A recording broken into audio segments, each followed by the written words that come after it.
Salut et bienvenue dans l'épisode numéro 18 du Renard des Surfaces, une émission entre copains où l'on parle de sport au pluriel. Je m'appelle Olivier, je suis ravi de parler de l'actu de l'OM ce soir et ensemble on va retrouver donc la Ligue 1 pour cette 17e journée et débriefer à chaud la rencontre entre l'OM et Montpellier. Donc les titulaires de l'épisode aujourd'hui, Hugo, Barthélémy et Martin qui sont avec moi pour parler de l'OM ce soir. Les gars, est-ce que vous êtes prêts ? Ouais. Alors c'est parti.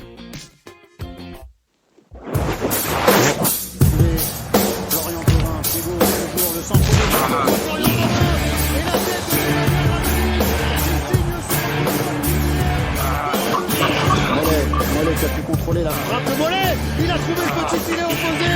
Florent Mollet sur une des rares incursions des Montpelliérains dans la défense marseillaise. Alors que Timothy Payet lui est sur son pied de Romano.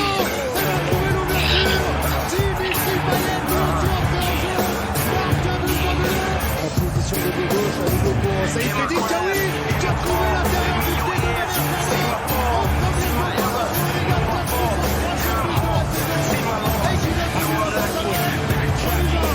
Qu'est-ce qui se passe là ? Rien, c'est juste l'intro. C'est juste l'intro, t'inquiète pas. L'intro qui se termine doucement, tout ça pour dire que l'OM s'est imposé ce soir 3-1 contre Montpellier. Les gars, on a regardé le match presque tous ensemble parce qu'en fait on a discuté pendant tout le match. Quelle est la première satisfaction quand on regarde le match de l'OM ? Ça se termine bien pour nous, ça avait tout d'un match piège. Au final, ça bascule dans notre direction. Barthélémy, qu'est-ce que t'as pensé du match de l'OM ce soir ?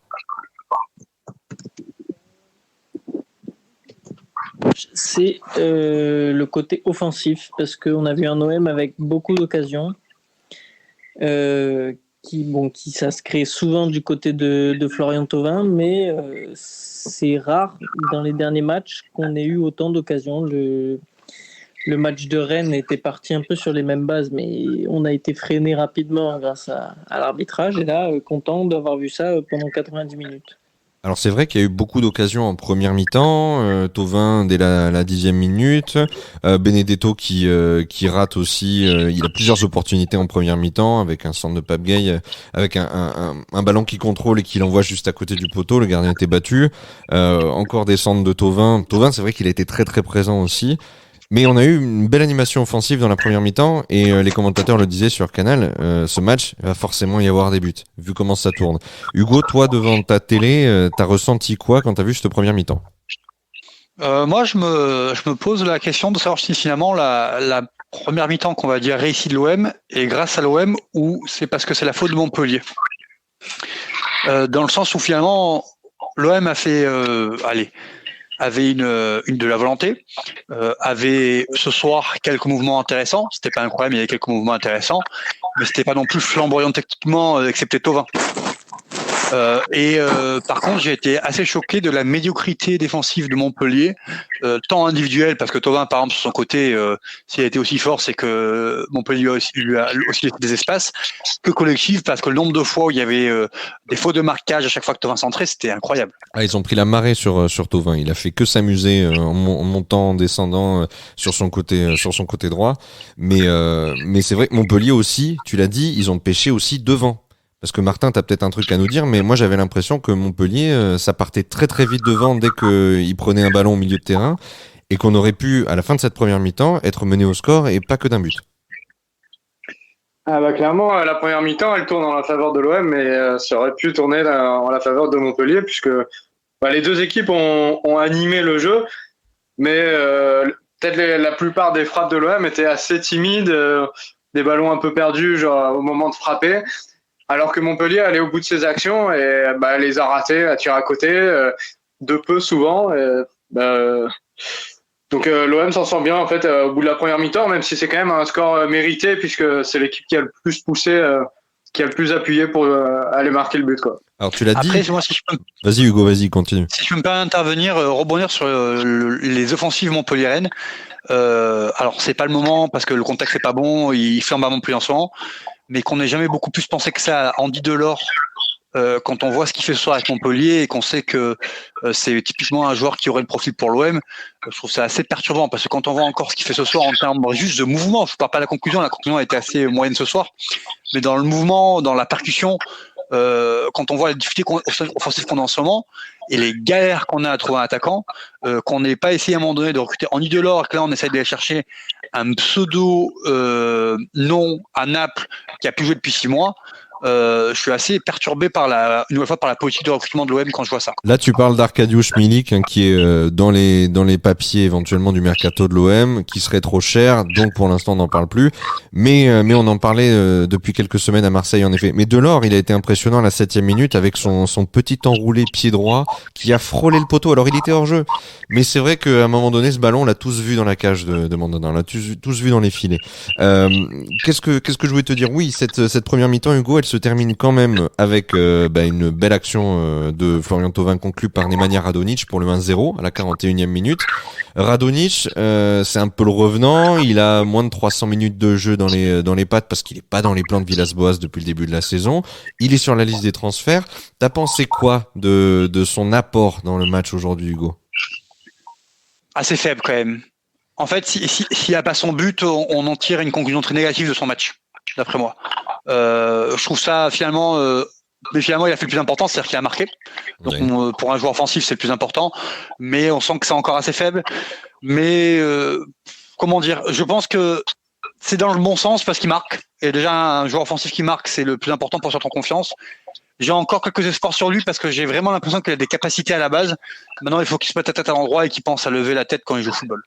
T'as bien raison. Et donc, à la mi-temps, l'OM est devant. Donc, on est tous très contents, très satisfaits parce qu'on sait que ça aurait pu pencher de l'autre côté aussi. On redescend très, très vite parce que Florent Mollet, à la 52e, nous calme un peu. Il marque ce but un petit peu venu de nulle part avec une frappe croisée qui trompe Mandanda de loin.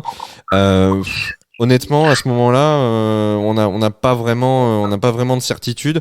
Il y a juste un mec, moi, qui m'a vraiment frappé. On en reparlera peut-être dans les tops et les flops, mais c'est peut-être un des tauliers ce soir qui nous a permis de rester dans le match et de gratter beaucoup de ballons au milieu de terrain. Et il est même à l'origine d'un but. C'est Boubacar Kamara ce soir. Tu voulais peut-être en parler, Bart? Oui, j'ai trouvé très bon Kamara ce soir avec Gay. Les deux à côté, j'ai trouvé qu'ils étaient très efficaces. Pas mal de récupération de balles et ça se projetait bien vers l'avant aussi surtout.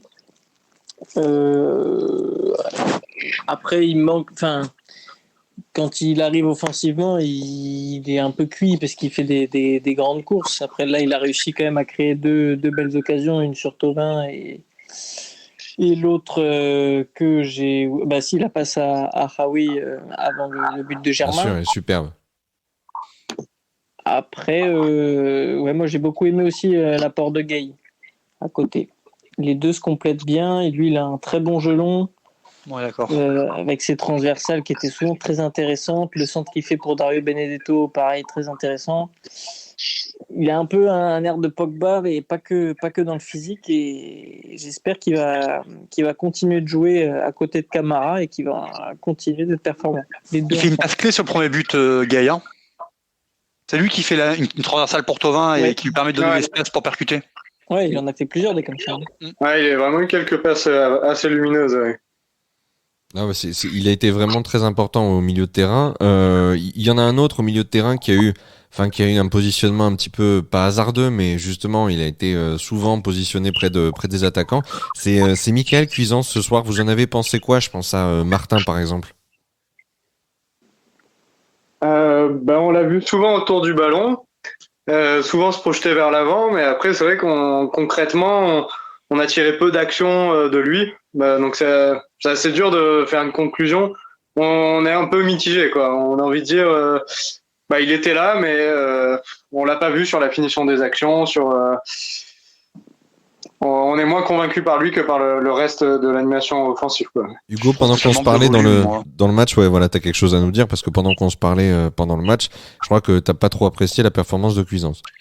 Alors après, c'est pas non plus une cata, mais je trouve que ça manque de volume pour l'instant et que après c'est peut-être un problème de positionnement aussi. Ce genre au profil, souvent ils ont besoin le jeu devant eux, c'est-à-dire de pouvoir lever la tête tranquillement, jouer vers l'avant, et quand on joue numéro 10, on est plus proche de l'attaquant, et souvent quand on fait l'appel, on reçoit le ballon dos au but. Et quand on reçoit le ballon dos au but, c'est forcément plus dur de l'orienter derrière. Et peut-être que Cuisance c'est ce profil de joueur-là qui aurait besoin d'être un tout petit peu plus bas pour pouvoir recevoir le ballon dans les pieds, lever la tête et jouer de l'avant en ayant le jeu devant lui. Barthélémy, t'étais un peu plus mesuré quand on a critiqué Cuisance tout à l'heure. Hugo a revu un peu son jugement aussi au vu des explications qu'il nous donne. Toi, tu l'as trouvé plus intéressant peut-être ? Bah, du coup, j'ai revu mon jugement un peu à la baisse au fil du match. D'accord. Mais parce que, en fait, j'avais trouvé que c'était un peu dur au moment où le commentaire avait été fait, c'est-à-dire aux alentours de la 20e minute, et j'avais trouvé que jusque-là, il avait plutôt été intéressant, pas mal d'échanges avec Thauvin sur le côté droit. Je trouvais que ça combinait pas mal. Après, c'était pas spécialement dangereux, mais ça faisait vivre le ballon et dans les 30 mètres de l'adversaire. Donc, je trouvais que c'était intéressant. Après, physiquement, je l'ai trouvé un peu dans le dur. J'avais l'impression qu'il tirait la langue rapidement. Et au fur et à mesure du match, il s'est un peu éteint, donc sa sortie n'était pas très surprenante. C'est ça, il est sorti à la 65e remplacé par Kevin Strootman. Alors, il y avait un commentaire aussi qui disait que peut-être que les entrées en tout cas la titularisation de Nemanja Radonjic et l'entrée de Kevin Strootman, c'était aussi peut-être le moyen de les montrer, de rappeler à d'éventuels clubs intéressés qu'ils étaient disponibles à la vente et disponibles sur le marché des transferts. L'entrée de Kevin Strootman, je sais pas si elle a eu un impact extraordinaire. Par contre, il y a un joueur qui est rentré, même deux joueurs qui sont rentrés ce soir. C'est Dimitri Payet et Valère Germain qui sont rentrés à la 73e et à la 79e minute. Et tous les deux, ils sont impliqués tout simplement. Ils sont buteurs ce soir. Donc Payet, on l'a dit revanchard dans le sens où il était pas titulaire. On l'a vu célébrer avec beaucoup de force. Il le fait habituellement, mais avec peut-être un peu plus de hargne que d'habitude. Son but est très joli et surtout il nous remet dedans juste à la 90e minute, quoi, quand le match commençait à perdre en rythme et on se dirigeait vers un match nul, un peu nul, quoi, un peu triste. Là, il faut que j'en. Payet, Vas-y. Payet, s'il pouvait avoir la même hargne quand il célèbre son but que pour défendre, il serait titulaire à tous les matchs. Hein. Parce qu'aujourd'hui. Vas-y. Vas-y, finis, donne ton réflexion, Bart. J'allais dire, justement, sur le côté défensif, le premier ballon qu'il touche, après il le perd, il fait pas du tout l'effort. Et après son but, justement, j'étais surpris de le voir, alors qu'il y avait... Ouais, non, il y avait 2-1 à ce moment-là. Mais après son but, j'étais surpris de le voir bien aligné en défense et à faire un peu le rôle d'un 6, c'est-à-dire compenser quand Raoui était monté devant au moment du 3e but, par exemple. Et du coup, j'étais content de la part de Payet. Ouais, mais en fait, moi, je suis d'accord avec toi, Bart, mais c'est ultra irrégulier, je trouve. C'est une fois oui, une fois non. Quand il a envie, je prends un exemple gros comme une maison, le match contre Paris par exemple. Ouais, je vais te dire. Il avait envie de prouver, il a fait que ça pendant le match, mais il a bien fait, il a défendu. Et quand il a pas envie, et ça arrive souvent sur les petits matchs, malheureusement, encore plus quand c'est Nagatomo, et on sait qu'aujourd'hui Nagatomo il est un peu cramé, on est tous d'accord pour le dire, je crois. S'il a pas un ailier devant lui qui défend, c'est compliqué, quoi. Oui, je suis d'accord. Là, c'est un peu quand il veut, hein. Comme tu l'as dit, quand il était monté au clash sur Rudy Garcia aussi avant le match contre Lyon, je crois que c'était l'année dernière, et en définitive ça s'était prouvé sur le terrain, il avait fait ce qu'il fallait pour justifier ses propos de conférence de presse, mais voilà, Payet on souffle toujours le chaud et le froid avec lui, il est jamais à 100% dans tous les matchs, donc c'est vrai qu'il est régulier. Quand il est bien dans sa tête, c'est le meilleur joueur de l'OM pour moi, hein.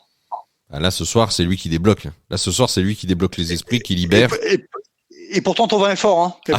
Thauvin, il a fait l'animation offensive de toute la première mi-temps. Il leur a mis le feu systématiquement sur son côté droit. Son vis-à-vis, l'arrière gauche, il a bu la tasse à chaque fois. Il lui a monté dessus à chaque fois.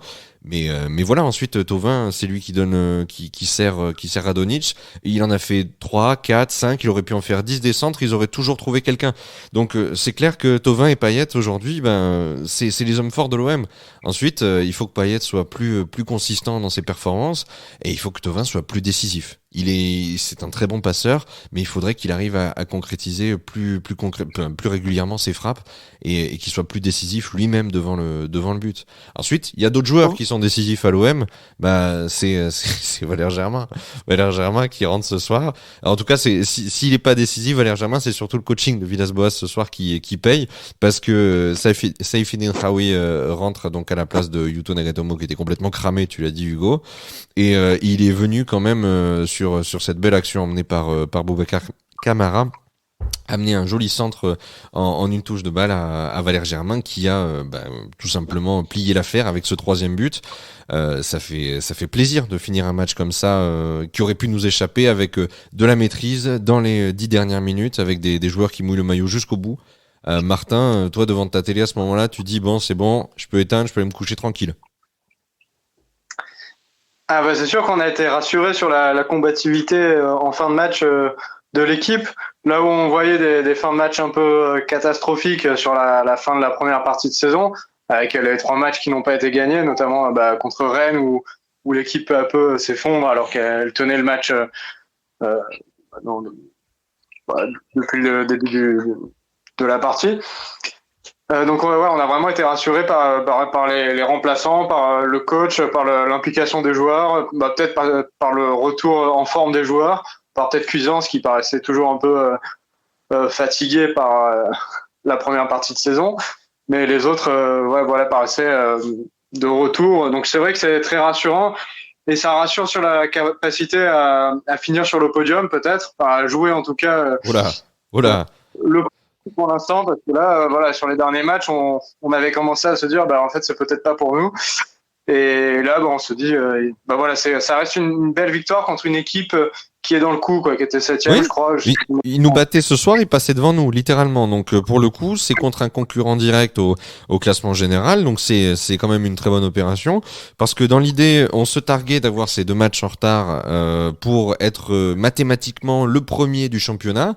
Aujourd'hui avec nos 2 matchs en retard on est mathématiquement 4e ou 5e du championnat, donc très clairement la belle dynamique, la belle série de victoires elle est terminée et il faut remettre le pied à l'étrier, il faut passer à l'autre chose et ce soir ils ont prouvé qu'ils avaient de la volonté pour aller chercher ces 3 points. Les garçons, justement, on a parlé des individualités fortes de ce soir. On va tout de suite déterminer les tops et les flops, même si on a dû déjà ratisser large. Hugo, pour commencer, est-ce que tu dois retenir vraiment un joueur à l'OM ou à Montpellier ce soir comme étant vraiment ton top, celui qui s'est le plus distingué sur le terrain, le mieux en tout cas, tu dois citer qui ce soir? En top, je vais pas mettre un joueur, je vais mettre Villas-Boas. Super. Pour son coaching, parce que finalement, son équipe de départ, elle a tenu largement la route, assez cohérente. Et même au niveau des positionnements, c'était cohérent. Et puis, quand ton entraîneur fait rentrer Strootman, qui a pas loin d'être incroyable, mais qui a fait une entrée correcte, fait rentrer Khaoui, qui fait une passe D, fait rentrer Payet, qui marque un but, et fait rentrer Germain, qui marque un but. Quand on fait des coachings comme ça, il n'y a pas besoin de plus, quoi. Tout a fonctionné là quelque part dans son opération, dans son coaching, dans son dispositif. Le match à un moment donné, il a semblé vraiment nous échapper. Et c'est vrai que ce soir, il sort une belle prestation aussi en termes de coaching. Bart, si tu dois toi aussi pointer du doigt quelqu'un qui a réussi sa soirée, tu parlerais de qui?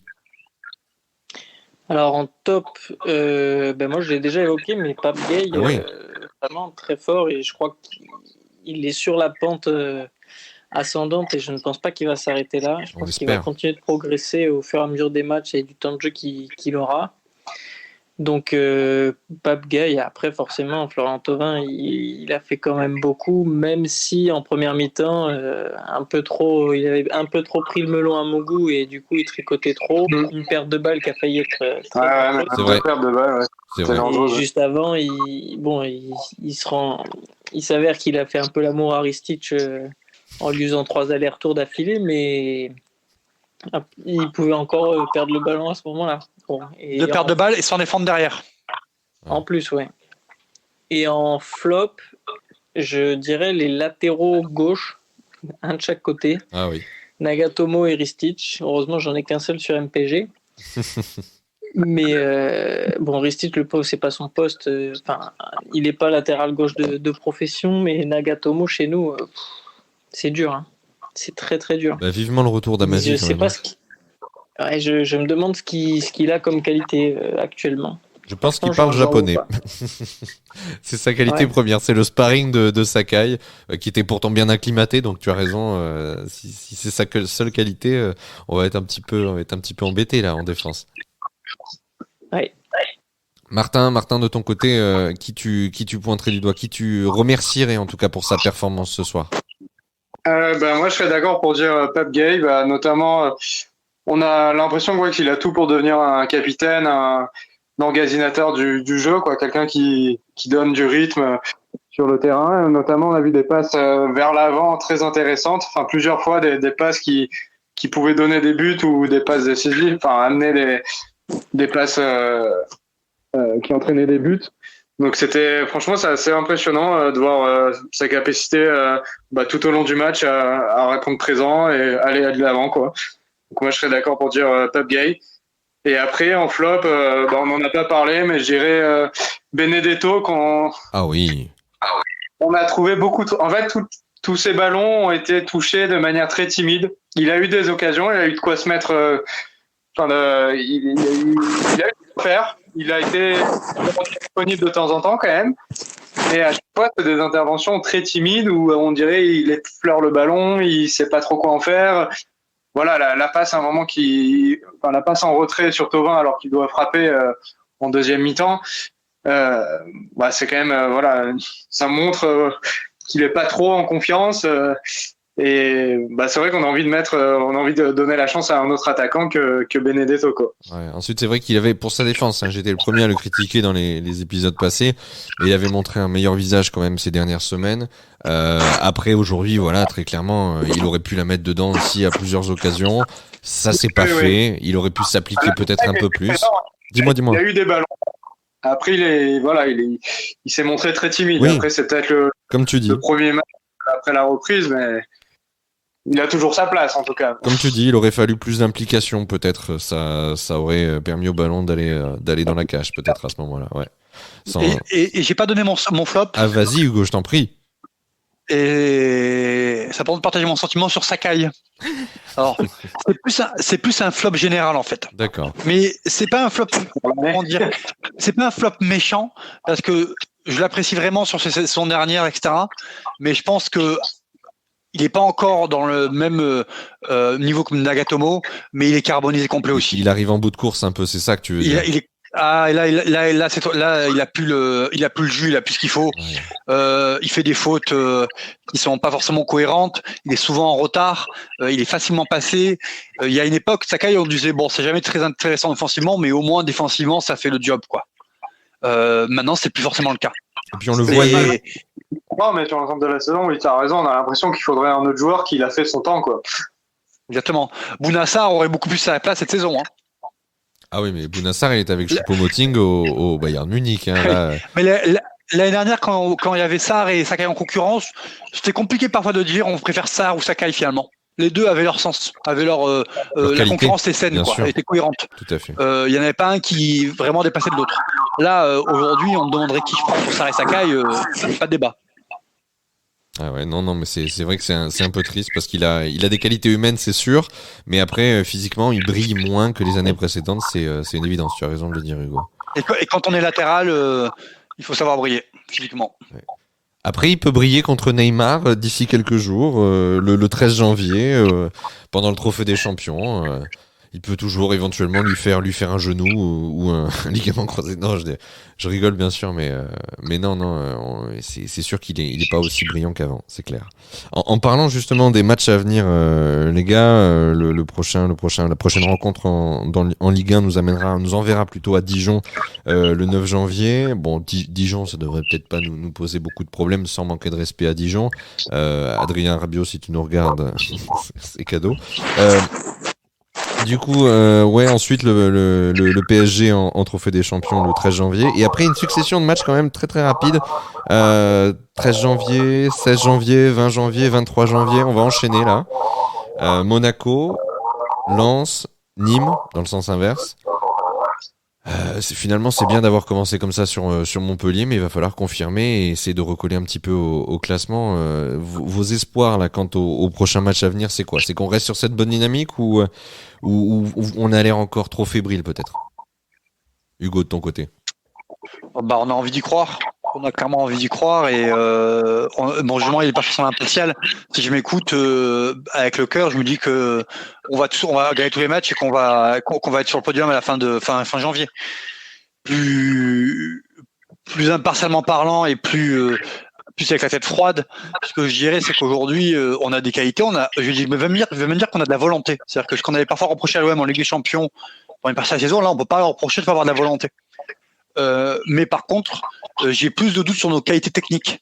Que je trouve loin d'être incroyable, et malheureusement j'ai peur que ça passe pas à tous les matchs, comme c'est passé ce soir, parce que Montpellier pour moi ce soir défensivement c'était vraiment très faible, c'est clair, et que du coup si on accroche une 3e place à la fin de la saison, je suis quand même très très satisfait de notre saison. Je pense que on sera encore en sur-régime si on accroche une 3e place cette année, vu le niveau des autres équipes. Ouais, c'est sûr que tous les joueurs ce soir n'ont pas le rendement au milieu de terrain de Boubacar Kamara qui a gratté, bloqué, stoppé, traqué les ballons pour essayer d'empêcher Montpellier surtout de progresser puis d'alimenter l'attaque. Donc c'est sûr qu'il restera du travail, on peut pas s'asseoir sur en tout cas se contenter de ces lauriers là. Bart, toi tu penses à quoi? Tu penses au choc contre Paris en Trophée des Champions ou alors c'est complètement anecdotique et mieux vaut aller essayer de se projeter sur Dijon dès la semaine à venir, là, dès ce week-end? Bon, j'aurais tendance à dire que je me fous un peu du Trophée des Champions, même si ça reste le PSG, donc on peut pas arriver, on peut plus envoyer les minots comme en 2005 ou 2006 là et faire 0-0. Faut essayer quand même de faire bonne figure et si on peut les taper, bien sûr que je le prends. Si on les tape 2 fois dans l'année, on dit oui, on dit tous oui. Mais bon, après là. Je vois Dijon-Nîmes à l'extérieur, c'est 0, enfin même à domicile. Enfin, les deux équipes, c'est le fin fond du football en ce moment. Ils viennent de prendre 4 ou 5-0 contre Strasbourg. C'est ça, Nîmes. exactement. Ce soir. Donc, si on prend pas 6 points sur ces matchs-là, après, tu vois, Lens-Monaco, bon, tu peux faire, c'est pas gagner d'avance. Lens, ça joue quand même bien. Ils ont fait encore, je crois, 3-2 contre Lyon. J'ai pas vu la fin du. Oui, ils ont recollé contre Lyon, mais je crois qu'ils n'ont pas gagné. 3-2, enfin, ils ont quand même, ils font vraiment une bonne saison en Ligue 1. Moi, je trouve que c'est assez irrégulier, mais c'est toujours dangereux face à nous, donc faut au moins prendre les 6 points contre les deux relégués, parce qu'ils seront probablement relégués à la fin de la saison, et si on peut prendre 3-4 points sur les deux autres, ce serait bien. Bah écoutez, espérons. De toute façon, on va se retrouver peut-être dès ce week-end pour débriefer le match contre Dijon ou pas. On verra. En tout cas, les garçons, merci beaucoup à tous pour votre participation à l'enregistrement ce soir. Merci pour vos analyses.